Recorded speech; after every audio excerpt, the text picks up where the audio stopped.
打下了金国中都，是成吉思汗的重大胜利，而得到耶律楚材却是他更大的胜利。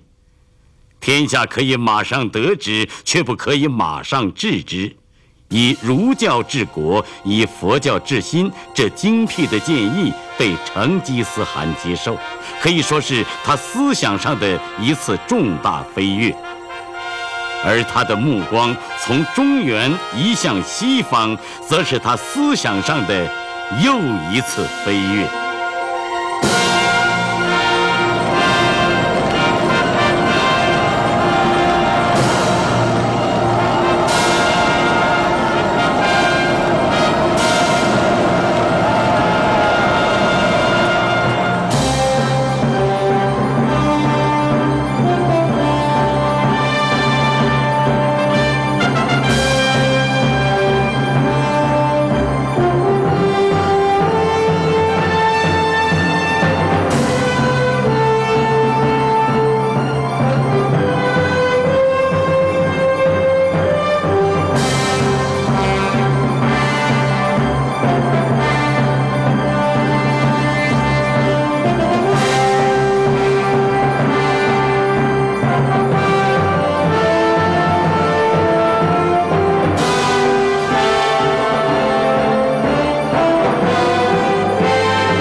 伟大的信仰保护者苏丹殿下万寿无疆。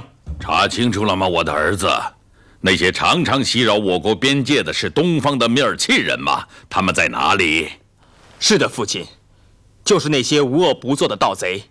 听说他们的首领叫做呼都，是个不信真主的恶人。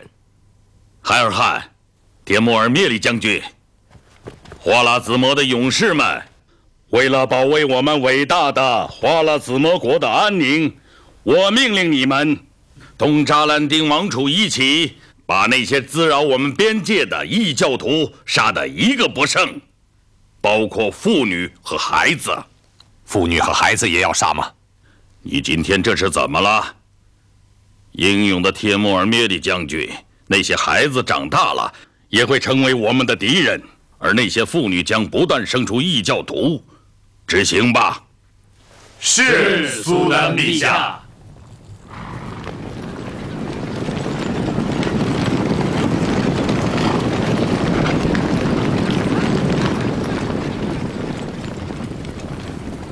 那就是该死的东方米尔契人吗？是的。花剌子模的勇士们，我以莫克莫苏丹的名义命令你们，把山下所有的异教徒杀得一个都不剩，给我冲过去！冲啊！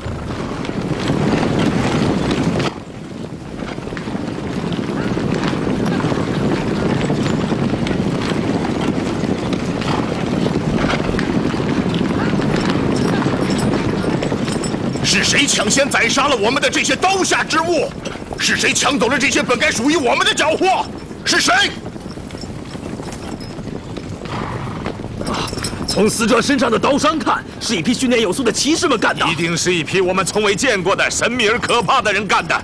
神秘可怕，只有我们把安拉的愤怒加在他们头上的时候，才是最可怕的。跟我走，跟我走！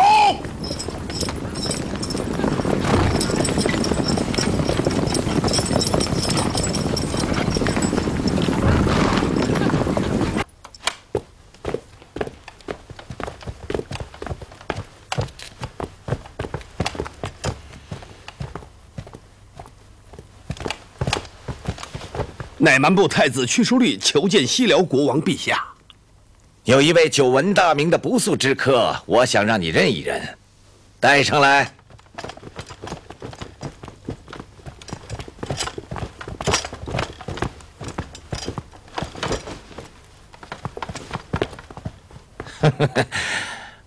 我看这个马夫才是屈舒律太子。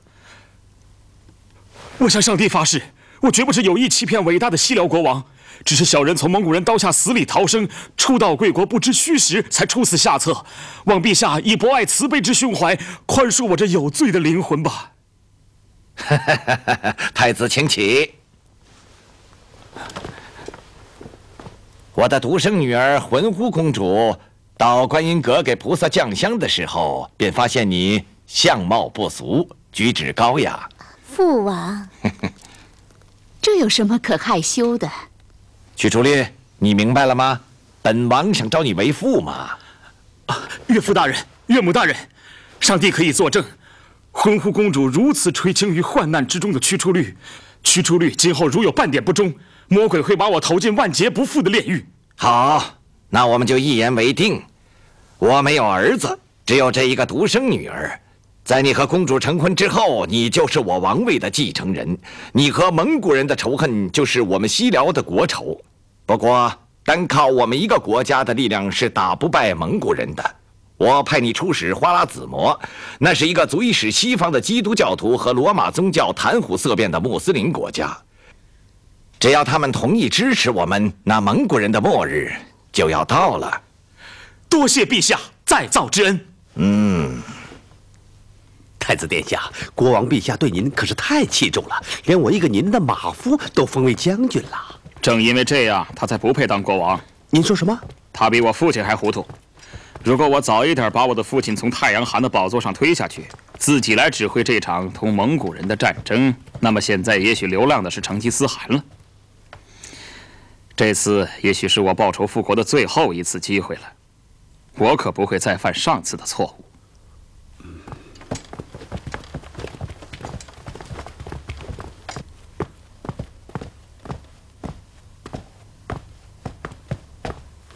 伟大的苏丹陛下，西夏派使者来了。我从不同信佛的人往来。这个使者倒是个信奉基督教的人。弄基督教的人更是我的敌人，把他们都赶走。他说他本来是蒙古乃蛮部的太子，他同苏丹来商讨如何打败蒙古人。蒙古人？什么蒙古人？据他说，就是那些消灭蔑尔乞人的神秘人。那又当别论了。你去叫海尔汗和扎兰丁王储一起来听一听，来自东方的这些怪物是些什么货色。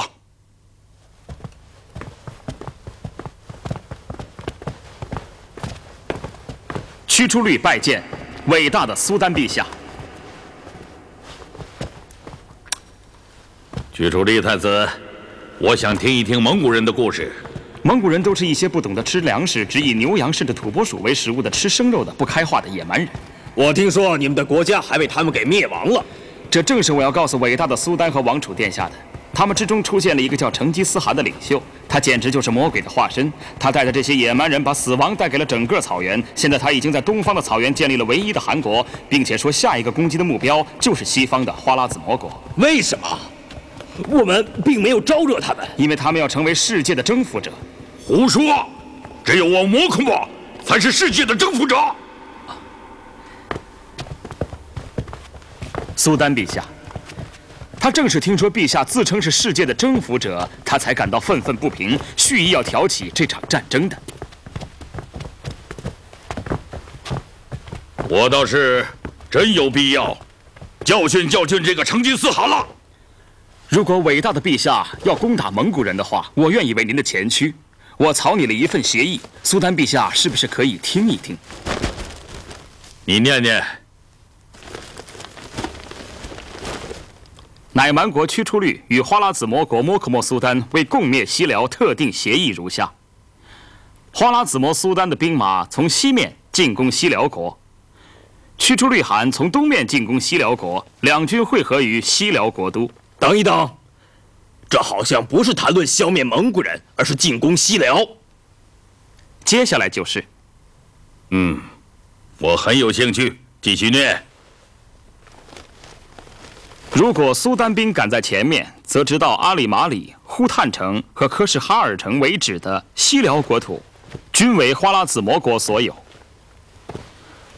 如果屈出律汗首先得胜，上述地域均属乃蛮国主屈出律。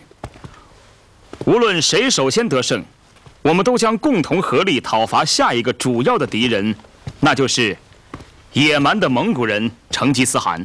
父亲，是不是再考虑考虑？不必了。我要求，在这个协议上，要署上伊斯兰教历，我绝不允许用基督教历。就遵照伟大的苏丹陛下的意志办。阿里，把他带下去吧。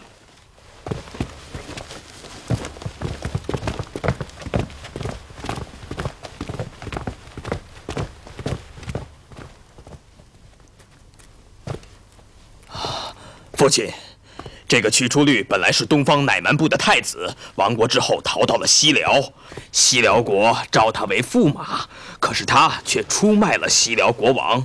父亲，这样的人是不可靠的。只要有利可图，我们就不管他是什么人。我知道他是一条狼。等他同我们一起打败了蒙古人之后，我知道把他圈在什么样的笼子里。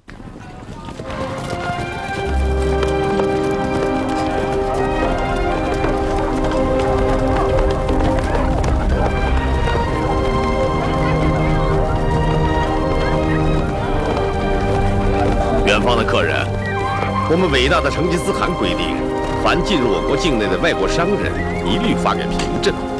不过有好的货物，应连同货主一起送到大汗大帐，大汗会高价售卖。愿为大汗效劳。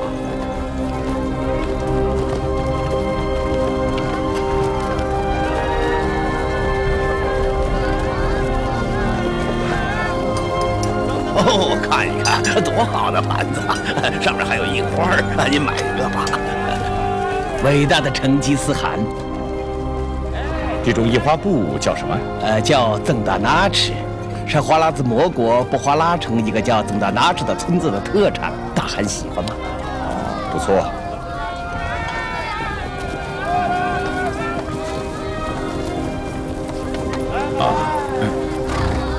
这种带织金的缎子什么价钱？每匹才30个金巴利什，便宜吧？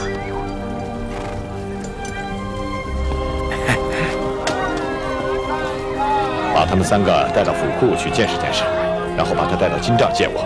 是。走吧。走。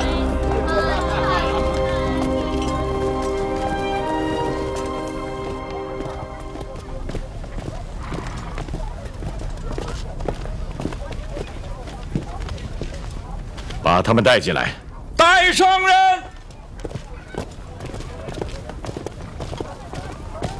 大汗，跪下。大汗，你看见我的府库了？看见了。你看我还缺点什么呀？应有尽有，应有尽有。哼，你竟敢用高出10倍、20倍的价钱欺骗本汗！我小人该死，我该死！来呀，把他的货物全部没收，交给段事官胡丞相作为赃物分配。把这头爱撒谎的驴子给抓起来！是啊，走！大汗，大汗，你的货物什么价钱呢我们奉花剌子模伟大的苏丹之命，是将货物奉献给大汗您的。你很会说话呀！你叫什么名字啊？我叫穆罕默德。啊，穆罕默德，你不远万里来到我国通商，是一件好事，我不会让你受损失的。起来吧。啊，每匹织金料子给你一个金巴力士，每匹印花棉布给你一个银巴力士。不，我们即使有胆量吃一只活的四脚蛇，也不敢收大汗您10倍的高价。这是鼓励你们常来常往嘛。把这位爱说谎的朋友放了吧。你的货物也按同等价格收买。大汗宽仁大度，就像最后的海洋一般，有广阔的襟怀。最后的海洋，那是什么？就是花剌子模北面浩瀚的哈扎尔海呀。哦，我只知道有东海、北海和南海，还不知道西边的陆地也靠着大海。除了他说的哈扎尔海，西方还有大西洋，那更是无边无沿。我多想去看看西边的大海呀！大汗如果有兴致，小人愿意为大汗做前导。好吧，以后再说。塔塔统啊，把在蒙古通商的凭证发给他们。是。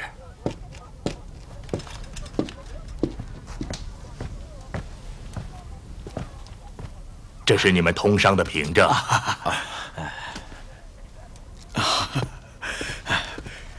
谢谢伟大的成吉思汗。谢谢。好了，你们可以走了。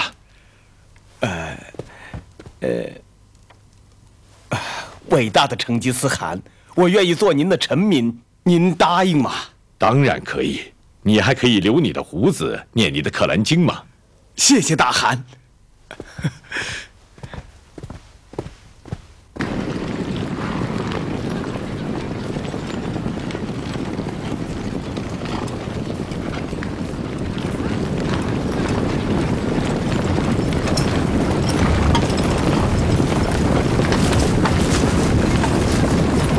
我的爱婿，不讲信义的花剌子模苏丹派兵打来了，我们只好把替你报仇的事儿放一放，先对付西方这个强敌。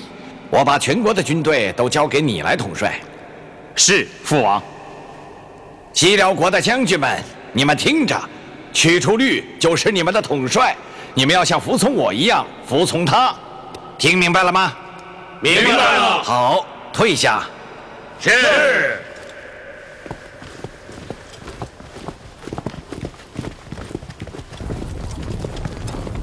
托黑托阿的儿子们都杀掉了都给杀掉了，只留下了托黑托阿最小的一个儿子。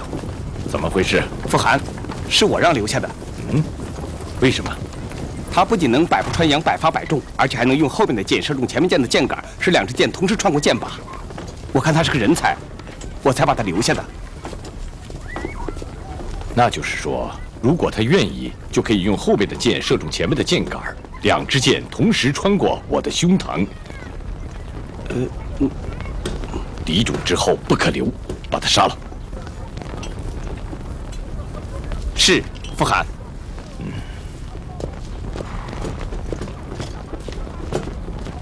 那个乃蛮太子屈出律呢？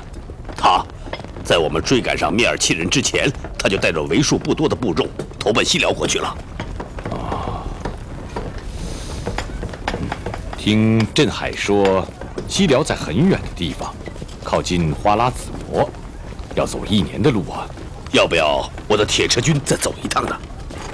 你该回自己的乌鲁斯休息休息了，把这个光荣让给哲别和郭宝玉吧。好吧。哲别，郭宝玉将军，为了将来我倾全国兵力攻打金国，我必须有一个可以安稳睡觉的地方，所以必须消灭屈出律。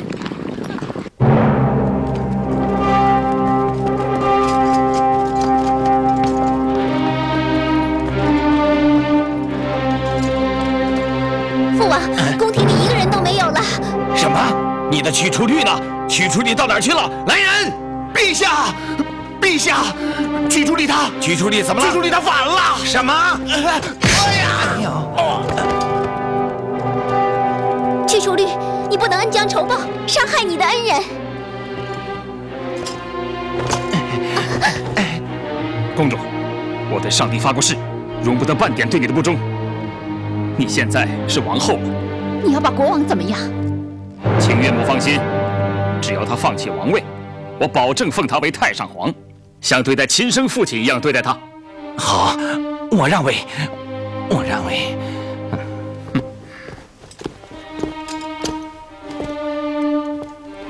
感谢仁慈的上帝吧。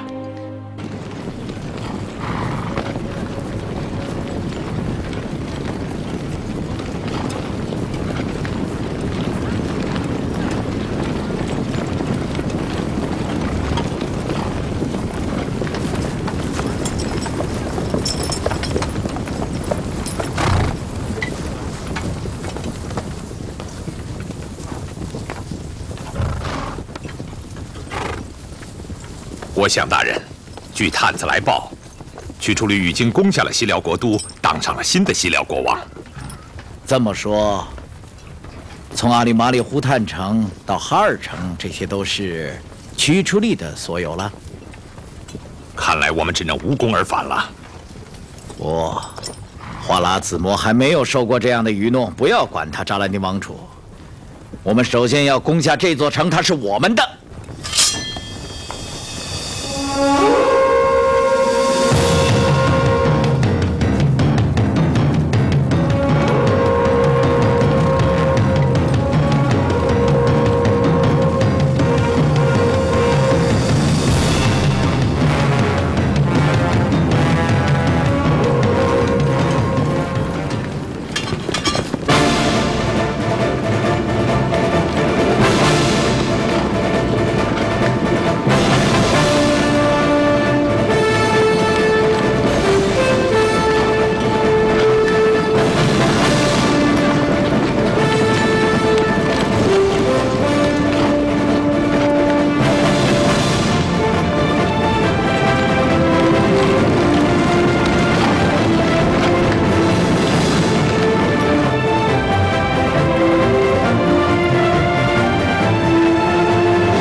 长胡子，你的马骑的可不如你的书读的那么好啊！将来到了战场上拼杀起来，你都赶不上我这个孙子木阿图干呐！啊！为什么让我上战场拼杀呢？什么为什么？上了战场你不拼杀，难道你还想临阵脱逃啊？那当然，我要是不逃跑，难道要去逞匹夫之勇吗？哦，原来耶律先生是个怕死鬼啊！苟且偷生的才是怕死鬼，我是不愿意死得轻如鸿毛啊！我看耶律楚材先生说的对，对什么呀？贪生怕死也叫对。阿爸，我也认为耶律楚材先生说的有道理。马图干，你敢反对你的父亲？我是顺从祖父您的意志。是吗？你说说我是怎么想的？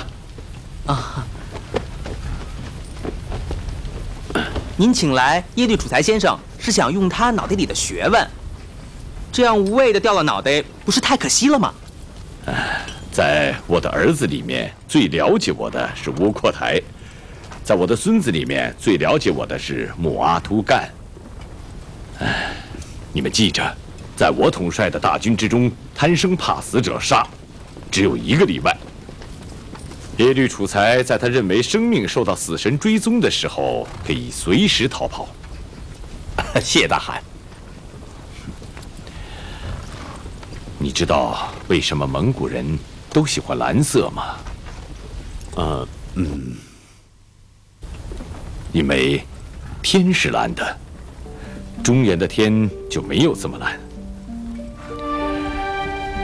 花剌子模的天到底是什么样的呢？还有那最后的海洋，天也是这么蓝吗？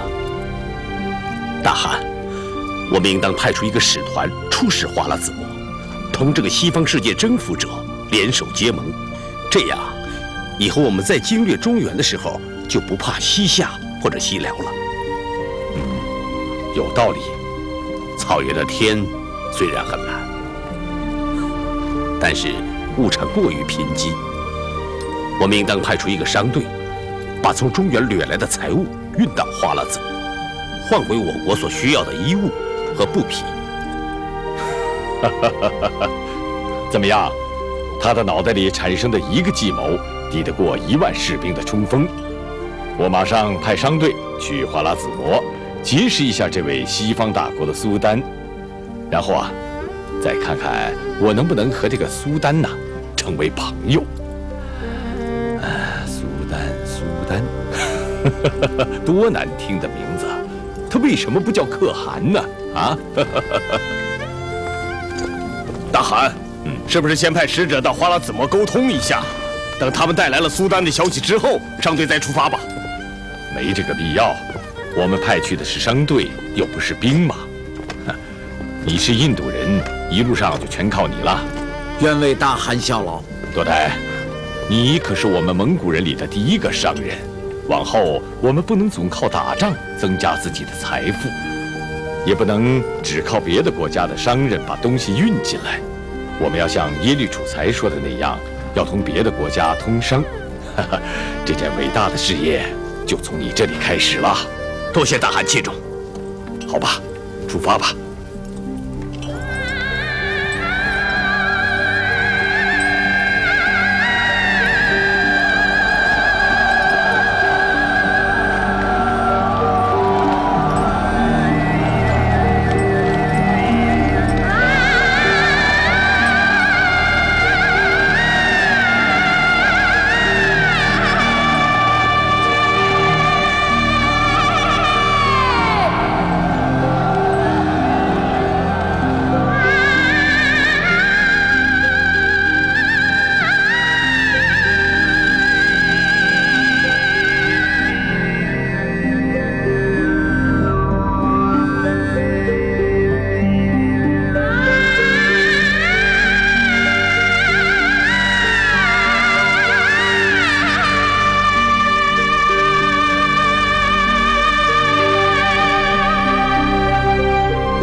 多代百户长，过了沙丘就到了额达拉城了。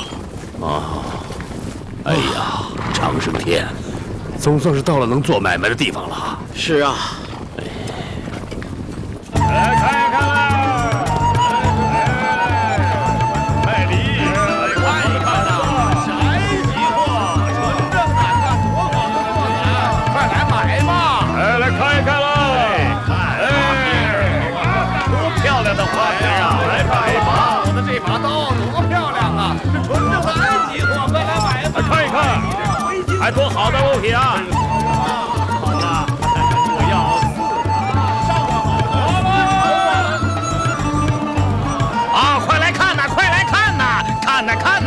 是一个俄罗斯人，高高骆驼，壮士蛮牛，还会铁匠、木匠、手艺，还会种地。开盘价才5个黑土地霍尔姆。哦，看呐看呐，5个黑土地霍尔姆很便宜。有没有加的？有没有加的？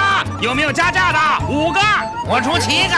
哦，这位正教徒他出了7个黑土地霍尔姆，还有没有加的？1、2了，我出1个银地霍尔姆。闪开！闪开！闪开！闪开！我们拉成信仰的保护者，光荣的海尔汗来了！闪开！闪开！转开！闪开！真有气魄，这就是花剌子模的苏丹吗？不，他是这座城市最高长官海尔汗。哦，海尔汗，海尔就是强大的意思。闪开！闪开！你们认识吗？啊，我们年轻的时候他胆子一样。闪开！快让开！不过那个时候他总到我铺子里去找酒喝。就因为他是苏丹母后的娘家侄子，所以才有今天的威风。说大话用不着虎头金牌，反正舌头在你嘴里，闲着也是闲着。你不相信？那你等着。伊那罗叔，一向可好吗？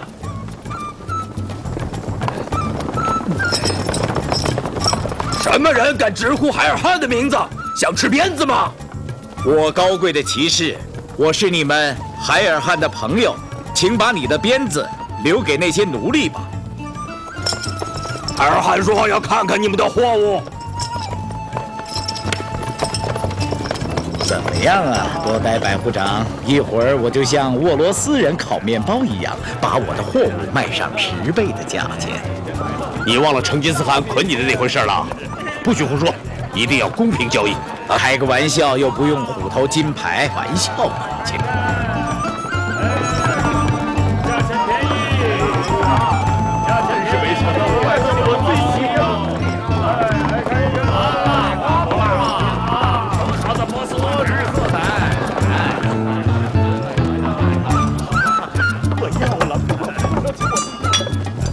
怎么蒙古人会有这样纤巧的技艺？珍贵的珠宝，这些大都是从女真皇帝那儿缴获来的。哦，简直想不到，恐怕我把整个内堡都送给你，也换不来这些财宝吧？啊！他在赞美我们的货物。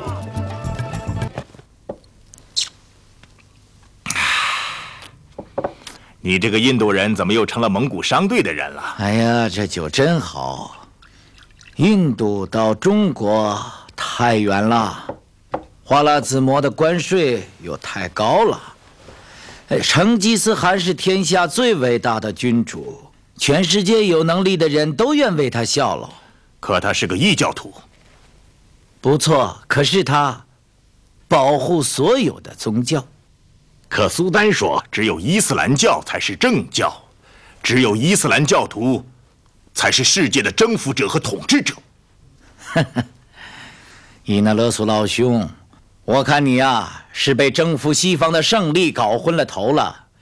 不知道蒙古人有多强悍，我踏遍了多半个世界，我敢说没有人能打败成吉思汗。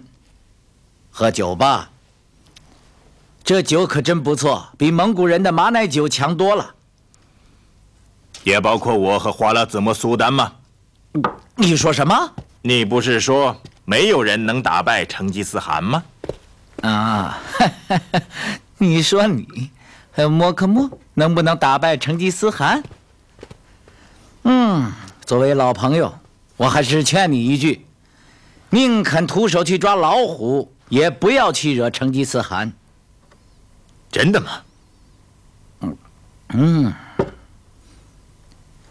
你惹了老虎被吃掉的是你自己，你惹了成吉思汗，整个花剌子模都会被吃掉。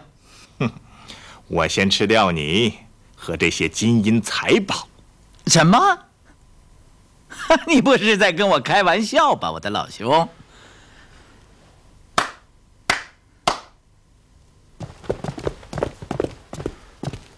把这个人和蒙古商队全抓起来，货物全部没收，张贴布告。我要处决这500个蒙古奸细。伊那勒苏波克，不，海尔汗，不，饶命，饶命啊，饶命！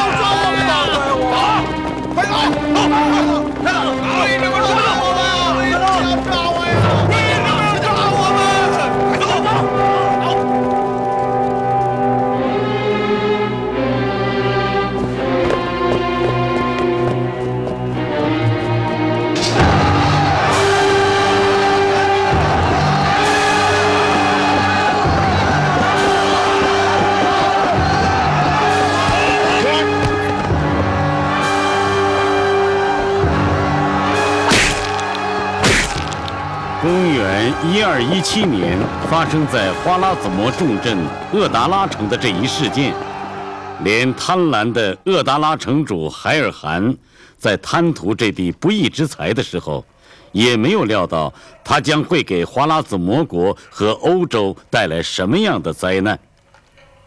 是啊，即使是当今世界的国与国的交往之中，谋杀数百人的一支和平商队，也会引发一场巨大的国际争端。何况这件事发生在两个世界征服者之间呢？什么？你说什么？都死了，一个也没剩。海尔汗把他们带到广场上，宣布是蒙古的奸细，一刀一个，把砍下的人头举起来给人们看，好惨呐！简直惨不忍睹啊！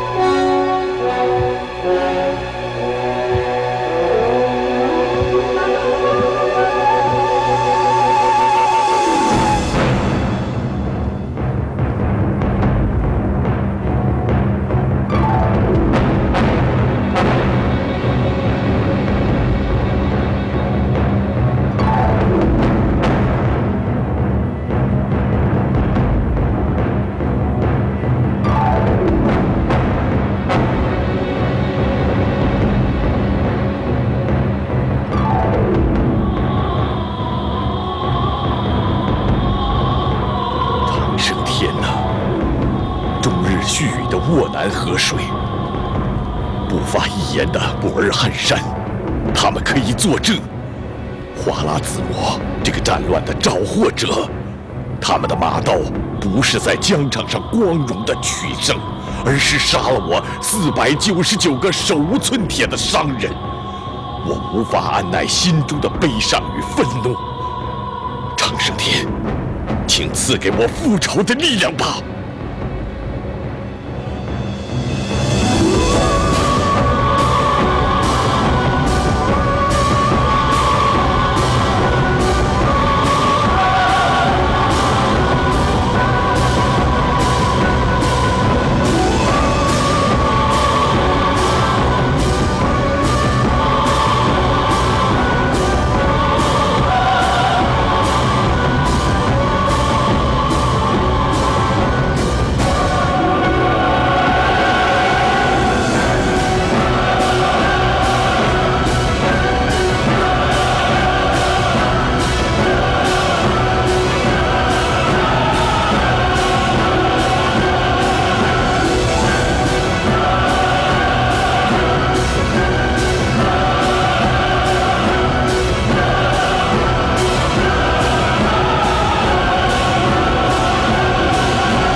祈祷了3天3夜了。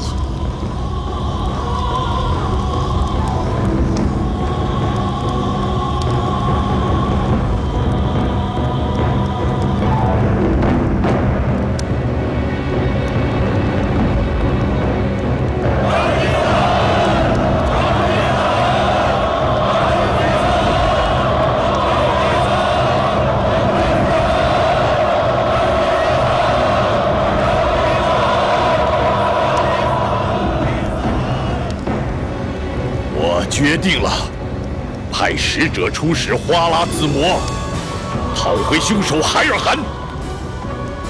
他不是见钱眼开吗？我要把银子化成水，灌到他的眼睛里去。对杀人犯用不着言语，应该用刀子来说话。出兵征讨花剌子模。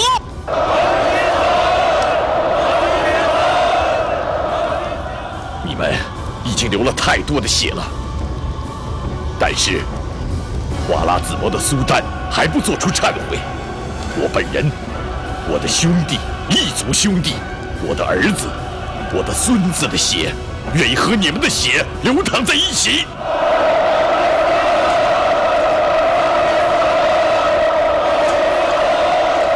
海尔汗不是正教徒，是巴格达窃贼，是谋财害命的杀人犯。他处决的是500名蒙古奸细，那是他胡说。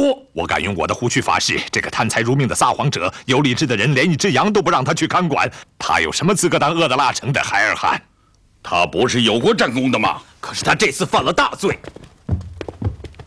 他说过了，他处决的是500名蒙古间谍，把他撤走。即使是间谍，他杀500人，为什么不经过审问，不请示苏丹？这个海尔汗杀了人家500人的和平商队，是任何一个有尊严的国家都不会容忍的。我们应该马上派人向人家解释。为什么？用不着害怕成吉思汗。我帖木儿咩里还不那么胆小，可蛮横无理并不是勇敢。伟大的苏丹陛下，太后召见你。我知道了。好了，就先说到这里吧。等我去见过太后，再来议论怎么处置海尔汗吧。